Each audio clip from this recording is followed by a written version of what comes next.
نبی یتیم پیدا ہو رہے ہیں؟ عیسیٰ علیہ السلام تو معجزے سے پیدا ہوئے، معجزے سے، موسیٰ علیہ السلام معجزے سے پیدا ہوئے، لیکن عیسیٰ ہمارے نبی تو یتیم پیدا ہو رہے ہیں، بلکہ دادا بے قرار ہے اور بیت اللہ کا پردہ پکڑ کے رو رہا ہے، یا اللہ میرا عبداللہ مر گیا، آج انہوں بچہ دے دے تاکہ وہ نشانی رہ جاوے، اسے کیا خبر کہ آج کون آ رہا ہے؟ وہ تو بیت اللہ کا پردہ پکڑ کے عبد المطلب رو رہے تھے کہ یا اللہ اگر بیٹی پیدا ہوئی تو میرے بیٹے کا نشان مٹ جائے، آج میرے بیٹے کے گھر بیٹا پیدا کر دے، اور اسے نہیں خبر کہ اس کے گھر میں دو جہان کے سردار آ رہے ہیں۔ جنہیں خبر تھی انہوں نے شور مچا دیا۔ صبح ہوئی تو 12 ربیع الاول کی صبح ایک یہودی آیا ہوا تھا تجارت کے لیے مکے، تو اس نے حرم میں شور مچایا، آج کسی قریشی کا بچہ پیدا ہوا ہے؟ کہا ہاں آج 2 بچے پیدا ہوئے۔ کس کے؟ ان کا فلاں کا بیٹا پیدا ہوا ہے۔ کہا اس کا باپ زندہ؟ کہا ہاں۔ کہا نہیں کوئی ایسا بچہ بتاؤ جس کا باپ مر چکا ہو۔ کہا عبد المطلب کا پوتا پیدا ہوا ہے۔ کہ مجھے دکھاؤ۔ تو آپ کو باہر لایا گیا، اس نے جو ہی آپ کے چہرے پہ نظر ڈالی اور پھر پلٹ کے مہر نبوت پہ جو نظر پڑی تو اس کی چیخنی کا ویل لبنی اسرائیل لقد خرجت النبوۃ منها، ہائے بنو اسرائیل آج نبوت تمہارے گھر سے نکل گئی، اور اے قریش آج یہ عزت تمہارے گھر میں اتر گئی۔ ایک دن آئے گا اس بچے کا نام کل کائنات میں روشن ہوگا، اور کل کائنات کو یہ روشن کرے گا۔ یہ بچہ جنہیں خبر تھی وہ تو شور مچ گیا۔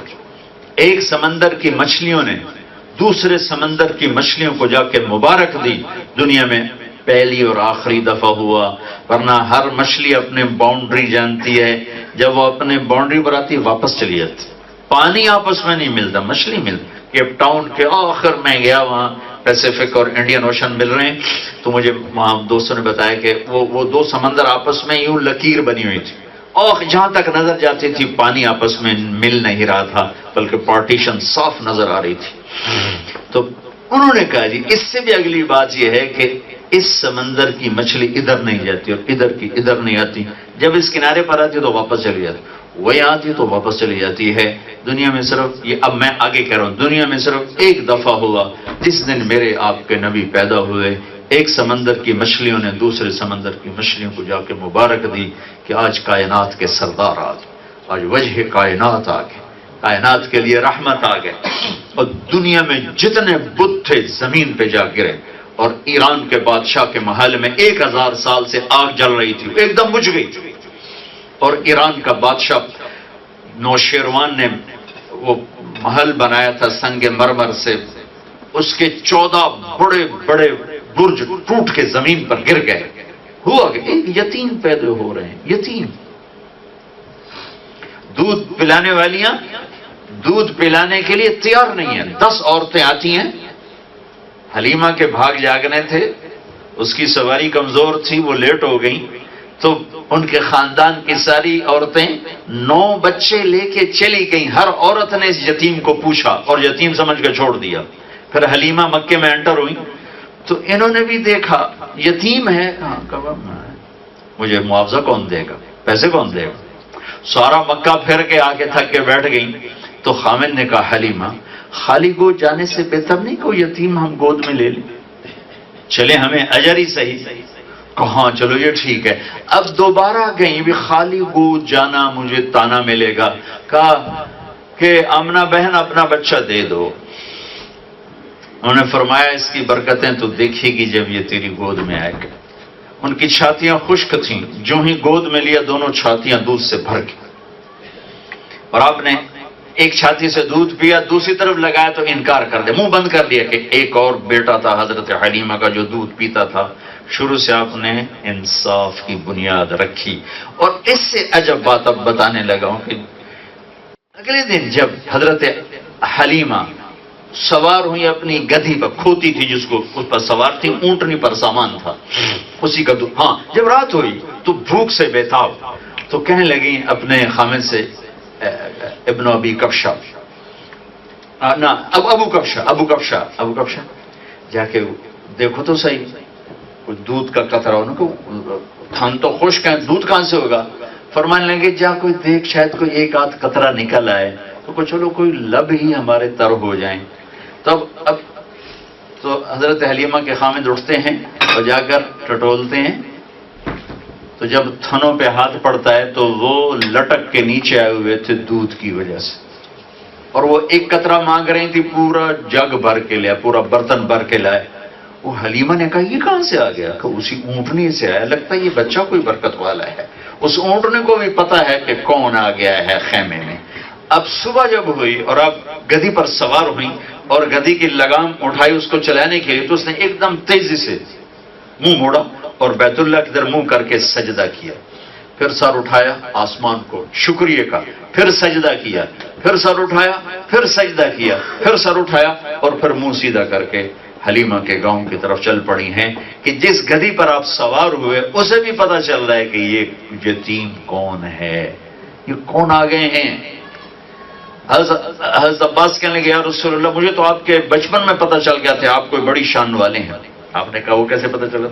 کہ آپ چارپائی پہ لیٹے ہوئے تھے صحن میں، اوپر 14ویں کا چاند تھا، تو آپ بچہ موومنٹ کرتا ہے ایسے ایسے ہاتھ پاؤں مارتا ہے، اللہ کا نظام ہے جس سے اس کا غذا ڈائجسٹ ہوتی ہے. تو کہا میں دیکھتا رہا تو میں نے دیکھا کہ آپ کے ہاتھ کی حرکت کے ساتھ چاند ادھر ہو جاتا تھا، جب آپ یوں کرتے چاند ادھر ہو جاتا، جب یوں کرتے چاند ادھر ہو جاتا. آپ کے ہاتھ اور پاؤں کی حرکت کے ساتھ چاند زگ زیگ کر رہا تھا. تو آپ نے فرمایا چاند مجھ سے کھیلتا تھا، مجھے لوریاں سناتا تھا، یحاکینی ویناجینی ویناغینی، یحاکینی ویناغینی ویمنعنی من البکا. چاند مجھے کھلاتا تھا، میرے ساتھ کھیلتا تھا، مجھے کہانیاں سناتا تھا اور مجھے رونے سے رو کے رکھتا تھا تاکہ میری ماں کے کام میں کوئی خلل نہ آئے. یہ تو پنگھوڑے میں گود میں یہ شہنشاہیاں اللہ تعالیٰ نے دکھائیں اور یہ بلندیاں اللہ تعالیٰ نے دکھائیں. واحد نبی ہیں جن کی پیدائش سے لے کر دنیا سے جانے تک کی ہر ادا محفوظ، زندگی کا ہر عمل محفوظ. اس سے بھی 10,000 سال اوپر چلے جائیں اگر دنیا نے باقی رہنا ہے تو جیسے قرآن پہ کوئی حرف نہیں آ سکتا، ایسی میرے نبی کی زندگی پر بھی اللہ کا سایہ ہے. ساری دنیا کے دجال کھٹے ہو جائیں میرے نبی کی زندگی کو بدل نہیں سکتے. تو بھائیو نمونہ موجود ہے، زندگی موجود ہے. میرے نبی جب ایک چھوٹی سی بات میرے نبی جب غمگین ہوتے تھے، اچھا بھی یہ غمگین ہونا ایک آدمی کی فطرت میں شامل ہے، تو غمگین ہوتے تھے تو اب کیا کرتے تھے؟ اگر ہمیں یہ معلوم نہ ہو تو کوئی حلال حرام کا قصہ تو نہیں، کوئی حلال حرام کا قصہ تو نہیں، کوئی جائز ناجائز کا قصہ تو نہیں، لیکن جس سے پیار ہوتا ہے اس کی ہر ادا کو محفوظ رکھا جاتا ہے. اللہ نے اپنے حبیب سے پیار کیا، اس کی ہر شے محفوظ کر. میرے نبی جب غمگین ہوتے تھے تو یوں بیٹھتے تھے، داڑھی ہاتھ میں سیدھے ہاتھ اور کون نہیں یہاں رکھتے اور یوں بیٹھتے. تھوڑی دیر کے بعد یوں سر پہ ہاتھ پھیرتے، پھر ایسے داڑھی پکڑ کے بیٹھ جاتے. یہ میرے نبی کے غم کی نشانی ہوتی تھی. جب آپ خوش ہوتے تھے یہ جگہ پہلے ہی نور تھا لیکن یہاں سے زیادہ روشنی نکلنا شروع ہو جاتی. اور جب آپ کسی پہ ناراض ہوتے تھے سبحان اللہ قربان جاؤں، ہائے ہائے ہائے، ذرا اپنے نبی کی ناراضگی سننا. آپ ابو ہریرہ پہ فرض کرو ناراض ہو گئے تو اب وہ ناراضگی کا اظہار کیسے ہوتا تھا کہ اس کو بے عزت کر رہے ہیں، ڈانٹ رہے ہیں، ڈپڑ رہے ہیں. ادھر سے ابو ہریرہ مسجد میں انٹر ہوئے اور آپ کی نظر پڑ گئی اور آپ ناراض ہیں تو بس یہ ناراضگی تھی. بس اب منہ ادھر کر کے بیٹھ جاتے تھے، اے ناراضگی. آپ حضرت انس پہ ناراض ہو گئے، وہ ادھر سے آئے ہیں، آپ کی نظر پڑی تو بس اس سے آگے کچھ نہیں. وہ صحابہ کو فوراً پتہ چل جاتا تھا وہ اللہ کے نبی ناراض. ابو ہریرہ رضی اللہ عنہ جہاد پہ جانے لگے. ماں نے روکا کہ بیٹا میں بوڑھی ہوں، مجھے چھوڑ کے کیوں جاتا؟ کہ میں تو جاؤں گا. کہ میں تجھے اس دودھ کا واسطہ دیتی ہوں جو تجھے پلایا، ایسے اپنی چھاتی کی طرف اشارہ کیا. کہ میں تو جاؤں گا. انہوں نے فوراً اللہ کے نبی کو پیغام بھیجا کہ میں نے اسے دودھ کا واسطہ دیا اور پھر یہ مجھے چھوڑ کے جا رہا ہے. تو ابو ہریرہ ہتھیار سجا کے آئے کہ مجھے شاباش ملے گی. آپ نے دیکھا تو یوں پھیر لیا. وہ پریشان ہو گئے، جو ان کو اندر کی بات کا تو پتہ نہیں تھا. ابھی ماں نے پیغام بھیج دیا. وہ تو بڑے خوش ہو کے انٹر ہوئے کہ اب میرا نبی کہے گا شاباش بھائی تھاپڑا ہے تینوں. وہ آپ ایسے بیٹھ گئے. ایسے بیٹھنے کا مطلب تھا کہ اب ناراض ہیں. ان کو تو اپنے پڑ گئی، ہتھیار بھول گئے. کہا یا رسول اللہ آپ ناراض ہیں؟ کہاں میں ناراض ہوں. کیا ہوا؟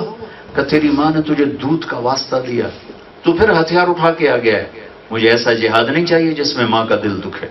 چل جا ماں کی خدمت کر، مجھے تیرے جہاد کی کوئی ضرورت کوئی نہیں. یہ میرے نبی کا اظہار ہے، ناراضگی کا اظہار ہو رہا ہے.